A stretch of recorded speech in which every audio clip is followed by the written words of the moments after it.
జాతీయ కార్యవర్గాన్ని ప్రకటించింది cockroach Janata party. CJP వ్యవస్థాపకుడు అభిజిత్ దీప్కే జాతీయ కన్వీనర్ గా వ్యవహరించనున్నారు. కో కన్వీనర్లుగా Ashutosh Ranka, Saurav Das, national organizing incharge గా అజింక్య పాండే నియమితులయ్యారు. ఆర్గనైజేషన్ కో ఇన్ఛార్జ్ గా దీపక్ బలియన్, జాతీయ కార్యదర్శిగా అఫ్రీన్ నవాజ్, న్యాయ వ్యవహారాల ఇన్ఛార్జ్ గా రత్నసింగ్, రీసెర్చ్ అండ్ పాలసీ గైడ్ గా వైష్ణవి గౌర్, టెక్నాలజీ లీడ్ గా రోహన్ దేశ్పాండే, ఫైనాన్స్ లీడ్ గా యోగేష్ ఇంగాలే వ్యవహరించనున్నారు. సీజేపీ కార్యవర్గంలో తెలుగు వ్యక్తికి కీలక పదవి లభించింది. మీడియా లీడ్ గా విజయ్ రెడ్డి మల్లంగి నియామకమయ్యారు.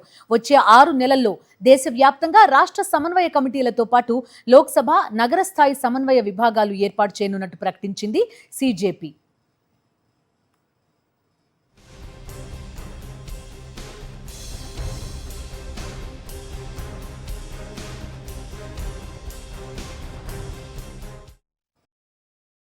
మరిన్ని అప్డేట్స్ కోసం ఛానల్ ను సబ్స్క్రైబ్ చేయండి. నోటిఫికేషన్స్ కోసం బెల్ ఐకాన్ పై క్లిక్ చేయండి.